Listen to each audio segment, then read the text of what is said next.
To the fighter's path, Riley Morgan walked down the high school hallway, the jeers and taunts of her classmates following her like shadows. Students lined the corridor, some pointing, others whispering behind cupped hands. She kept her eyes forward, jaw clenched tight. "Psycho!" someone hissed. "Freak!" called another. The whispers weren't wrong. Riley had been suspended from Westlake High after getting into a brutal fight with a group of seniors. She'd put 2 in the hospital with broken noses and 1 with a dislocated shoulder. The EAP school board had finally had enough of her violent outbursts and expelled her permanently. Now, Riley stood beside her father, Frank, in the principal's office of East Ridge High School, her last chance at completing her education without resorting to a GED program. Ms. Winters, the homeroom teacher assigned to Riley's case, looked over the transfer documents with a furrowed brow. "I see you were expelled from your previous school for violent misconduct." She peered at Riley over her glasses. Riley shifted uncomfortably under her gaze, but said nothing. "I need to be clear, Ms. Morgan. We have 0 tolerance for fighting. At Eastridge, if you can't control your temper here, I'm afraid there won't be many options left for you." "She understands," Frank interjected, placing a firm hand on Riley's shoulder. "Don't you, Riley?" Riley nodded half-heartedly. After leaving the principal's office, Frank pulled his daughter aside in the empty hallway. His face showed the weariness of a single parent who'd been down this road too many times before. "Riley, please," he pleaded. "You need to walk away when someone tries to provoke you. Ignore the bullies. Don't engage." "But Dad," "No buts. I can't keep enrolling you in new schools. This is it." He checked his watch. "I need to use the restroom. Wait here and then we'll get your class schedule." As Frank disappeared around the corner, Riley leaned against the wall, scrolling through her phone. A commotion from the adjacent hallway caught her attention. Curiosity getting the better of her, she peered around the corner to see 3 students, surrounding a smaller boy in thick glasses. The boy clutched his books to his chest as the others shoved him against the lockers. "You were supposed to help us pass that calc test, Alex," the tallest one growled, knocking the books from the boys' hands. "But you left all the answers blank on the cheat sheet." "I didn't feel right about it," Alex stammered, adjusting his glasses. "It's not fair to the students who actually studied." A fist connected with his stomach, doubling him over.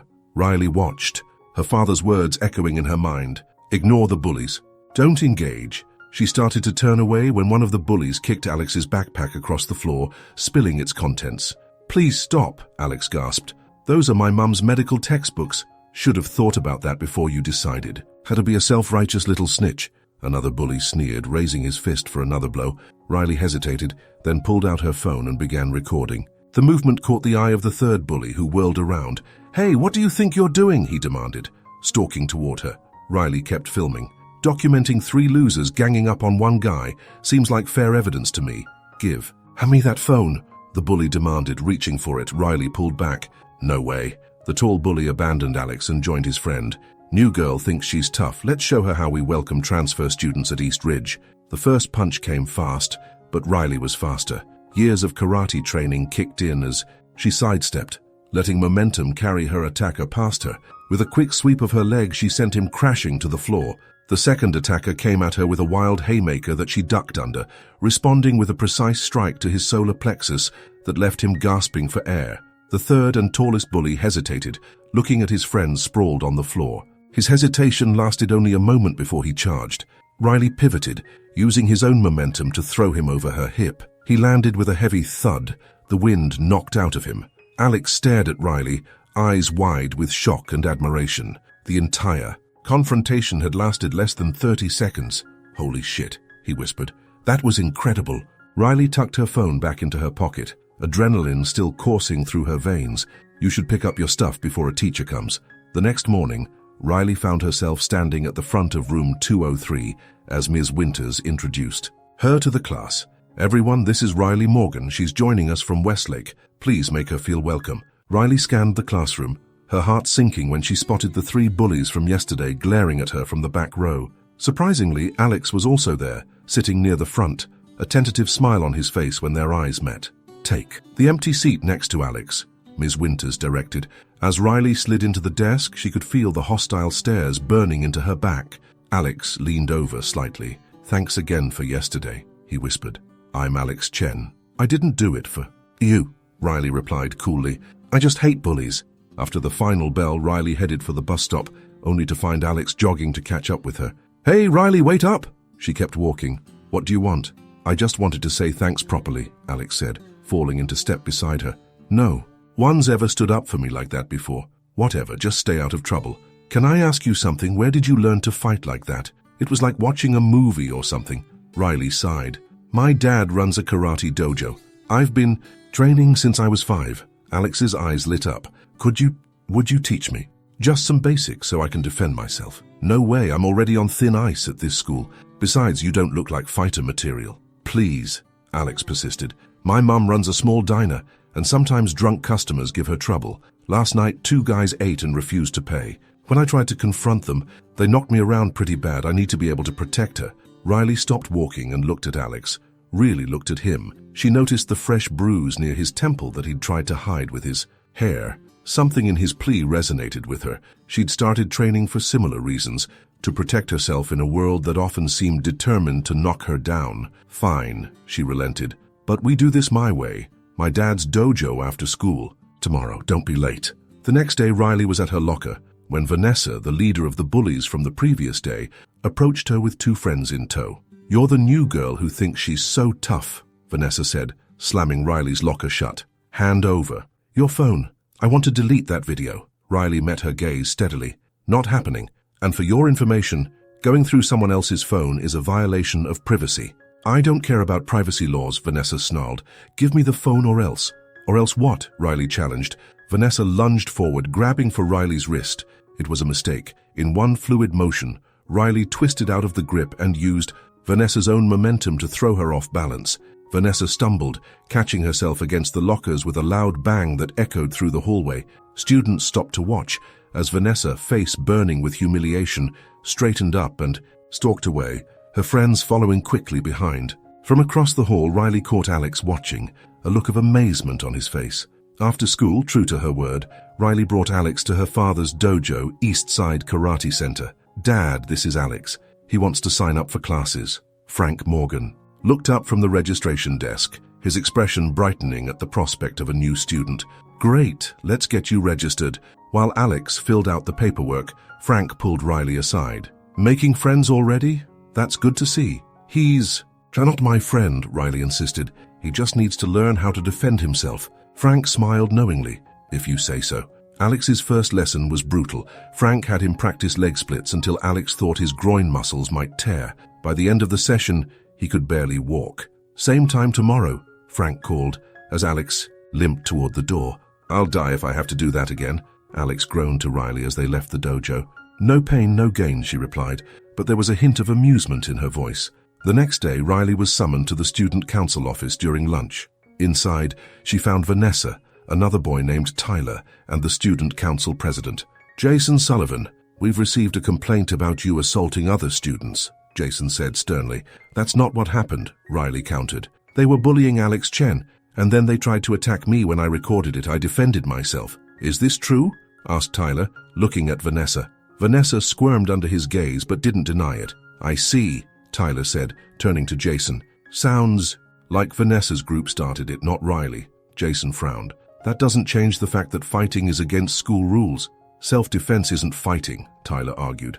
I think we're done here. He nodded to Riley. You can go. As Riley left, she heard Jason hissing at Tyler. What the hell was that? You can't just dismiss her. Later, during karate practice, Alex finally worked up the courage to ask Riley the question that had been on his mind. Why do you keep to yourself so much? You're smart, tough, pretty. You could have lots of friends if you wanted. Riley paused. In her stretching routine, I don't want people in my life who can walk out whenever they feel like it. Friends are temporary. Eventually everyone leaves. Not the memories, though, Alex countered thoughtfully. Those stay with you, good or bad. They become part of who you are. Riley didn't respond, but Alex's words lingered in her mind long after practice ended. That night, Jason hosted a party at a local burger joint to welcome back Brett Peterson, who had been suspended for bullying freshmen. The group, Jason, Vanessa, Tyler, and several other student council members, crowded around a table as Brett regaled them with stories of what he'd been doing during his suspension. Tyler sat quietly, clearly uncomfortable with the rowdy atmosphere. When the others started planning their next prank on the freshmen, Tyler excused himself to get some air. Jason followed him outside. What's your problem tonight? Jason demanded. This isn't what student council is supposed to be about, Tyler. replied. We're turning into a gang, not student leaders. Jason's eyes gleamed. Speaking of gangs, I've been talking to Mike Stone. He runs the downtown crew. You can't be serious, Tyler said, aghast. Those guys are dangerous, Jason. They deal drugs, rob stores. They also have connections and protection, Jason interrupted. Mike says I just need to pay the entry fee and I'm in. This is insane, Tyler argued. You're throwing away your future. Jason just shrugged. The decision's already made. I've almost got the money together. The next day, Mike Stone himself showed up at East Ridge, sauntering into the student council office like he owned the place. Tall and intimidating with a scar running through his eyebrow, he commanded attention. So you're the kid who wants to join up, Mike said, eyeing Jason. You got my money? Almost, Jason replied nervously. Just need a few more days. Mike nodded, then turned his attention to Tyler. And you must be the boxer I've heard about, Tyler, right? Tyler stiffened. How do you know about me? Word gets around. I saw your championship fight last year. You've got serious talent. Mike smiled, but it didn't reach his eyes. For you, I'd waive the entry fee. Having a boxer in our crew would be valuable. I'm not interested, Tyler said firmly. Think about it, Mike insisted. You'd have respect, protection, money. What else could you want? A clean record and a future, Tyler replied, walking out of the office. Frustrated by his inability to pay the gang entry fee and angered by Tyler's rejection, Jason lashed out. Brett, he ordered, bring me that Alex kid. I need to blow off some steam. Brett grinned maliciously. With pleasure. In the school hallway, Alex was gathering books from his locker when Brett and another bully approached him. Counsel wants to see you, nerd, Brett sneered, grabbing Alex's arm. In his mind, Alex imagined himself executing a perfect countermove, just as Riley had shown him. He saw himself striking with precision, sending the bullies running in fear. Reality was much harsher. When Alex tried to break free, Brett easily overpowered him, slamming him against the lockers. As they began to drag him away, Tyler appeared. Let him go, Tyler commanded. Stay out of this, Tyler, Brett warned. Jason's orders. I don't care whose orders they are, Tyler replied, stepping forward. Brett released Alex to confront Tyler, but before the situation could escalate further, Brett's buddy spotted Riley approaching. Guys, it's her, the karate girl, he warned. Riley walked up to Alex, ignoring the tension. Ready for practice? My dad's waiting. As she led Alex away, Brett made one last attempt to assert dominance. He grabbed Riley's shoulder from behind. It was a critical mistake. In one lightning-fast movement, Riley grabbed his wrist, twisted it behind his back, and forced him to his knees. Touch me again, she whispered in his ear, and you'll need more than a suspension to recover. She released him and continued walking. With Alex, leaving Brett nursing his wrist and his wounded pride, Tyler, impressed by her skills and courage, jogged to catch up. That was amazing, he said. Where are you guys going? Karate practice, Alex replied. Tyler hesitated, then asked, would it be okay if I joined you? Riley eyed him suspiciously. Why, so you can report back to your bully friends? No, Tyler said earnestly. I want out of that group. I want to learn how to defend myself without hurting others, like you just did. Riley studied him for a moment, then shrugged. It's your funeral. At the dojo, Frank was surprised to see not one but two new faces accompanying Riley. The more the merrier, he said, handing Tyler a registration form. Unlike Alex, who wanted to learn offensive techniques to protect his mother, Tyler expressed interest only in defensive moves. When Riley questioned him about it, Tyler explained, I used to box competitively. I know how to hurt people. What I need to learn is restraint. As the days passed, an unlikely friendship formed between Riley, Alex, and Tyler. Each afternoon they trained together at the dojo, pushing each other to improve. Riley, despite her initial reluctance, found herself enjoying their company. For the first time since her mother's death 3 years ago, she felt something close to belonging. One evening, Frank announced he needed to attend a regional karate instructors conference for the weekend. Keep practicing while I'm gone, he told the three teenagers. Riley, you're in charge of their training. After Frank left, Tyler approached Riley and Alex with a mischievous grin. I've got 3 tickets to the new action movie tonight. What? Do you say we take a break and have some fun? I don't know, Riley hesitated. My dad said to keep practicing. Come on, Alex pleaded. We've been training non-stop all week. One night off won't hurt. Riley relented, and for the first time in years, she allowed herself a carefree evening with friends. They laughed through the movie, throwing popcorn at each other during the cheesy dialogue and cheering during the fight scenes. That's not how a real fight works. Riley scoffed at one particularly over-the-top sequence. It's just a movie, Tyler laughed. It's supposed to be unrealistic. After the movie, Alex insisted they visit his mother's diner. She makes the best burgers in town, he promised. Mrs. Chen's face lit up when she saw her son walk in with friends. Alex, you didn't tell me you were bringing guests. She hurried over to their booth, wiping her hands on her apron. Mom, these are my friends from karate class, Riley and Tyler. Mrs. Chen beamed at them. Thank you for being friends with my Alex. He's always had a hard time fitting in. She ignored Alex's embarrassed protests and insisted on serving them her special house burgers on the house. As they ate, Riley observed the warm interaction between Alex and his mother. There was genuine love there, something she'd almost forgotten existed in parent-child relationships. Her own relationship with her father had become strained after her mother's death, focused more on discipline than affection. Later, as Tyler walked Riley home, they stopped at a convenience store for sodas. Sitting on a curb outside, Riley finally asked the question that had been nagging at her. Why did you join karate? You were already part of the popular crowd. You didn't need us. Tyler took a long sip of his drink before answering. I started boxing when I was 8. My coach was this hard ass who believed in toughening boys up.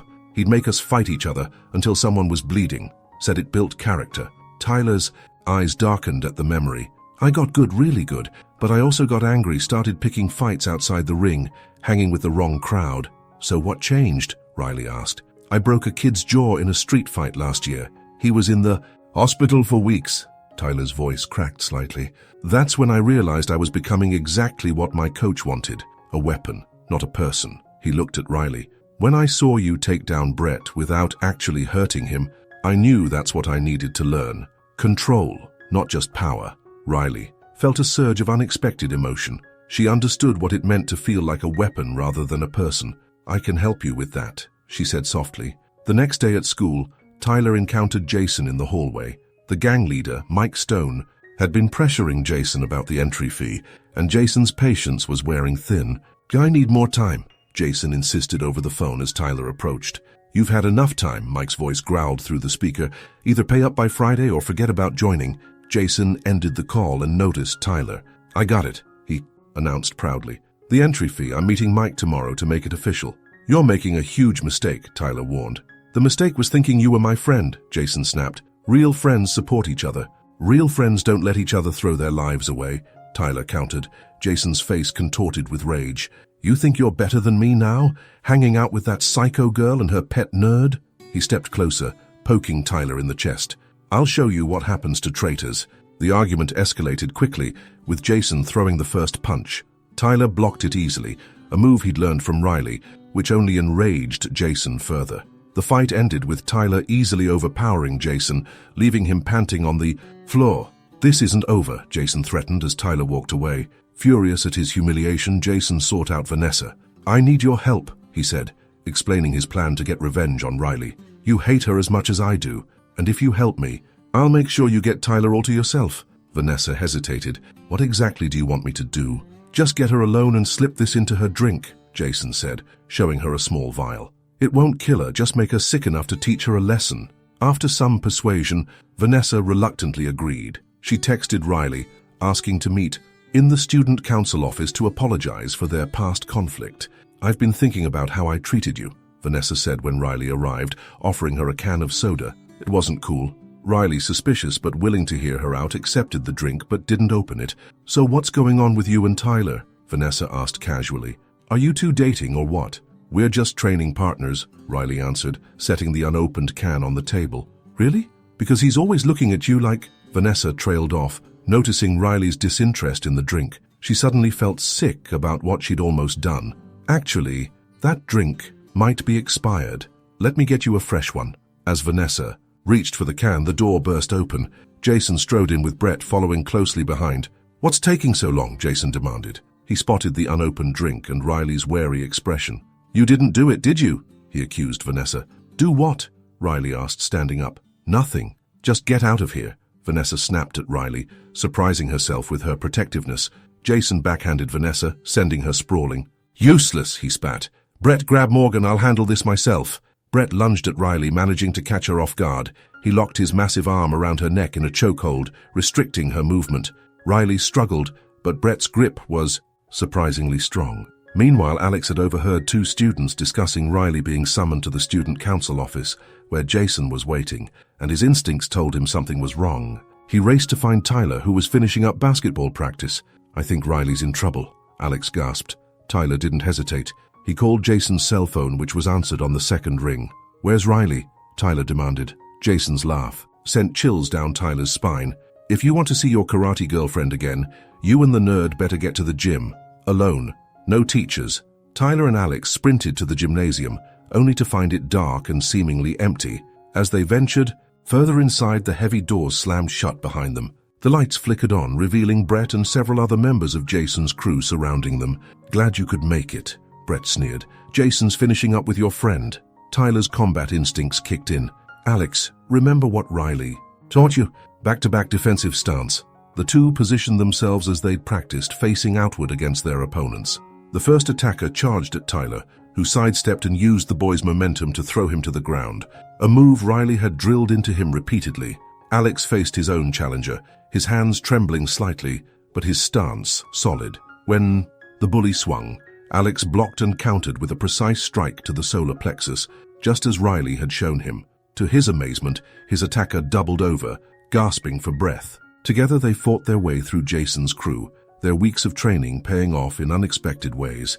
Brett, seeing his friends fall, hesitated before joining the fray.